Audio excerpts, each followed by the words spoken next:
নমস্কাৰ ছাত্ৰ ছাত্ৰীসকল, ইউকেএম ষ্টাডিলৈ তোমালোকক স্বাগতম জনাইছোঁ। আজি আৰু এটা নতুন ভিডিঅ' লৈ তোমালোকৰ আগলৈ আহিছোঁ। আজিৰ এই ভিডিঅ'টিত তোমালোকৰ কাৰণে সপ্তমমান শ্ৰেণীৰ নীতি শিক্ষাৰ পাঠ নং 13 সিংহ আৰু উটৰ কথা, এই পাঠটোৰ যিখিনি অনুশীলনী প্ৰশ্নোত্তৰ আছে সেইখিনিৰ লগতে এই পাঠটোত থকা কিছু অতিৰিক্ত প্ৰশ্নোত্তৰো এই ভিডিঅ'টিত আমি আলোচনা কৰিম। তো তোমালোকে ভিডিঅ'টো সম্পূৰ্ণ চাবা বুলি আশা ৰাখিলোঁ। আৰু যিসকলে মোৰ চেনেলটো ছাবস্ক্ৰাইব কৰা নাই তেওঁলোকলৈ অনুৰোধ থাকিল মোৰ চেনেলটো তোমালোকে ছাবস্ক্ৰাইব কৰি দিবা। তো বলা আজিৰ ভিডিঅ'টোলৈ আমি আগবাঢ়ো। 1 নম্বৰ প্ৰশ্ন আছে, সদাগৰজনৰ নাম কি আছিল? সদাগৰজনৰ নাম আছিল সাগৰ দত্ত। কিহৰ বাবে উটটো বাগৰি পৰিল? কাপোৰৰ বোজাৰ হেঁচাত উটটো বাগৰি পৰিল। 3 নম্বৰ প্ৰশ্ন, সিংহই খাদ্য সংগ্ৰহ বিষয়ত বাঘ, শিয়াল আৰু কাউৰীক কি বুলি কৈছিল? সিংহই খাদ্য সংগ্ৰহ বিষয়ত বাঘ, শিয়াল আৰু কাউৰীক কৈছিল, হেৰা, মই গাৰ বিষত একো জন্তু চিকাৰ কৰিব নোৱাৰা হলো। তোমালোকে কিবা এটা চিকাৰ কৰি অনা যাতে ময়ো খাই জীৱন ধাৰণ কৰিব পাৰো আৰু তোমালোকৰো জীৱন বৰ্তে। 4 নম্বৰ প্ৰশ্ন, শিয়ালৰ কথা শুনি সিংহই কি কৈছিল? সিংহই শিয়ালৰ কথা শুনি ভূমি চুই কৰ্ণত হাত দি ক'লে, এনে কথা কেতিয়াও হ'বই নোৱাৰে। তাক মই অভয় দি ৰাখিছোঁ। এনে স্থলত তাক হত্যা কৰিলে মই ইহকাল পৰকাল নৰকত বাস কৰিব লাগিব। শিয়ালে ক'লে, মহাৰাজ, আমি নিজে হত্যা কৰিলেহে পাপ লাগিব। সি যদি নিজে শৰীৰ দান কৰে তেনেহলে আমাক পাপে চুব নোৱাৰিব আৰু আপোনাৰো একো দুখ নাথাকিব। সিংহই ক'লে, যদি সি নিজকে দান কৰে তেনেহলে সেইটো পাপৰ কথা নহ'ব। এইখিনি আছিল এই পাঠটোত থকা অনুশীলনীৰ প্ৰশ্নোত্তৰ। ইয়াত আৰু এটা প্ৰশ্ন আছিলে যে কাহিনীটো তোমাৰ নিজৰ ভাষাত লিখা। সেইটো তোমালোকে পাঠটো ধুনীয়াকৈ পঢ়ি ৰাখিবা, যদি আহে তোমালোকে নিজে বনাই লিখি দিবা। এতিয়া এই পাঠটোৰ অতিৰিক্ত প্ৰশ্নোত্তৰখিনি আলোচনা কৰিম। 1 নম্বৰত আছে, সদাগৰজনে কিমানটা উটৰ পিঠিত কাপোৰৰ বোজা দি যাত্ৰা কৰিছিল? 100টা। উটটোৰ নাম কি আছিল? বিকট। 3 নম্বৰ প্ৰশ্ন, সিংহটোৰ নাম কি আছিল? সিংহটোৰ নাম আছিল মধুৎকট। 4 নম্বৰ প্ৰশ্ন, সিংহটো কেনেকৈ আঘাতপ্ৰাপ্ত হৈছিল? সিংহৰ এদিন এটা দঁতাল হাতীৰ লগত যুঁজ লাগিছিল। হাতীৰ দাঁতৰ খোচত সিংহ আঘাতপ্ৰাপ্ত হৈ নিজৰ গাঁতত পৰি আছিল।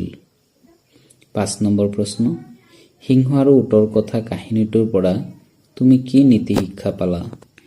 সিংহ আৰু উটৰ কথা কাহিনীটোৰ পৰা এইটোৱে নীতি শিক্ষা পালো যে দুৰ্জনৰ চলনাত নিৰীহ মানুহৰ সদায় বিপদ ঘটে। 6 নম্বৰ প্ৰশ্ন, এইটো আহিব পাৰে পৰীক্ষাত, উটটোৰ কেনেকৈ মৃত্যু ঘটিল চমুকৈ লিখা।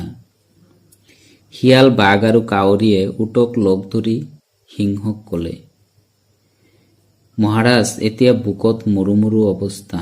এনে অৱস্থাত আমি যদি নিজৰ শৰীৰ দান কৰি মহাৰাজক জীয়াই নাৰাখো তেনেহলে আমাক অকৃতজ্ঞতাৰ পাপে চুব। গতিকে আমি মহাৰাজক ওচৰলৈ যাওঁ আহা আৰু আমাৰ শৰীৰ দান কৰি মহাৰাজক জীয়াই ৰাখো। শিয়ালৰ চতুৰতা বুজিব পাৰি বাঘ আৰু কাউৰীয়ে শিয়ালৰ প্ৰস্তাৱত সমৰ্থন কৰিলে। উটে কিন্তু এইবোৰ চালাকিৰ কথা একো বুজি নাপালে। তাৰপিছত সিহঁতে সিংহৰ ওচৰলৈ একেলগে আহিল। প্ৰথমতে কাউৰী, তাৰপিছত শিয়ালে আৰু তাৰপিছত বাঘে নিজৰ জীৱন দান কৰাৰ নাটক কৰিলে। সিহঁতৰ কথা শুনি উটে ভাবিলে, ইহঁতে মোৰ আগতে ৰজাক ভালৰি লগাইছে, ৰজাইতো ইহঁতক নামাৰিলে, গতিকে মইনো পিছ পৰি থাকো। ইয়াকে ভাবি সিও সিংহৰ আগত আঁঠুলৈ ক'লে, মহাৰাজ, বাঘৰো নখ আছে, গতিকে সিও অবৈধ, আজিলৈ মহাৰাজে মোকেই খাওক। উটে কথাষাৰ উলিয়াবলৈহে পালে বাঘে একে চোঁচাই আহি তাৰ পেট ফালি পেলালে। উট বাগৰি পৰিল আৰু তেওঁৰ মৃত্যু হ'ল। 7 নম্বৰ, এইটো তোমালোকৰ এই পাঠটোৰ কাৰণে খুবেই ইম্পৰ্টেণ্ট বস্তু। কোনে কাক কৈছিল লিখা। বহুত কেইটা ইয়াত আছে কোনে কাক কৈছিল, সেইখিনি মই উলিয়াই তোমালোকৰ কাৰণে লৈ আহিছোঁ। ক নম্বৰ আছে, হেৰা, মই গাৰ বিষত একো জন্তু চিকাৰ কৰিব নোৱাৰা হলো। সেইটো কোনে কৈছিল? সিংহই বাঘ, শিয়াল আৰু কাউৰীক কৈছিল। খ নম্বৰ, আমিনো এতিয়া ক'ৰ পৰা জন্তু ধৰি আনোগৈ? এই কাঁইট খোৱা উটটোকে মাৰিবলৈ দিহা কৰা যাওক। বাঘ, শিয়াল আৰু কাউৰীয়ে নিজকে নিজে কৈছিল, মানে সিহঁতৰ মাজত এইটো নিজে নিজে আলোচনা কৰিছিল সিহঁতে। গ নম্বৰ, মহাৰাজ, আমাক দেখিয়েই সকলোবোৰ জন্তু ভয়তে পলাই গ'ল, কোনো এটা জন্তুকে মাৰিব নোৱাৰিলো। শিয়ালে সিংহক কৈছিল, এনে কথা হ'বই নোৱাৰে, তাক মই অভয় দি ৰাখিছোঁ। সিংহই শিয়ালক কৈছিল, মহাৰাজ, আমি নিজে হত্যা কৰিলেহে পাপ লাগিব। শিয়ালে সিংহক কৈছিল, তাৰপিছত যদি সি নিজকে দান কৰে তেনেহলে সেইটো পাপৰ কথা নহ'ব। সিংহই শিয়ালক কৈছিল।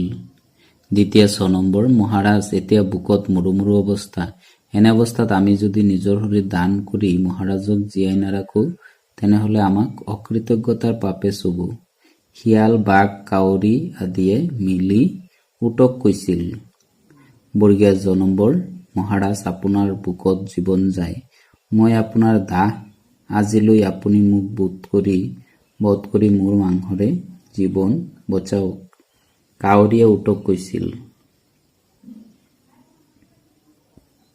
তুমি লোকৰ এৰা বস্তু খোৱা, গতিকে তোমাৰ দেহা অপবিত্ৰ আৰু তোমাৰনো মাংস কিমান ওলাব। শিয়ালে কাউৰীক কৈছিল, মহাৰাজ, আজিলৈ মোকে খাওক। শিয়ালে সিংহক কৈছিল, তুমিনো কিমান ডাঙৰ জন্তুহে, তাৰ উপৰিও তুমি নখ থকা জন্তু, মহাৰাজে তোমাক খাব নাপায়। বাঘে শিয়ালক কৈছিল। এইটো এই পাঠৰ অন্তিম প্ৰশ্ন। মহাৰাজ, বাঘৰো নখ আছে, গতিকে সিও অবৈধ, আজি মহাৰাজে মোকেই খাওক। উটে সিংহক কৈছিল। তো এইখিনি আছিলে এই পাঠটোত থকা অতিৰিক্ত প্ৰশ্ন উত্তৰ। যদি ছাত্ৰ ছাত্ৰীসকল তোমালোকৰ এই ভিডিঅ'টো চাই ভাল লাগে তেনেহলে তোমালোকৰ বন্ধুবৰ্গৰ ওচৰত শ্বেয়াৰ কৰি দিবা আৰু লগতে কাষতে থকা বেল আইকনটো অন কৰি দিবা, যাতে মই বনোৱা সকলো ভিডিঅ'ৰ আপডেট তোমালোকে লগে লগে পাব পাৰা। আজিলৈ এই ভিডিঅ'টো এইখিনিয়ে আছিলে। তো তোমালোকে সকলোৱে ভালে কুশলে থাকা তাৰে কামনা কৰি আজিলৈ ভিডিঅ'টো সম্পূৰ্ণ কৰিলোঁ। ধন্যবাদ।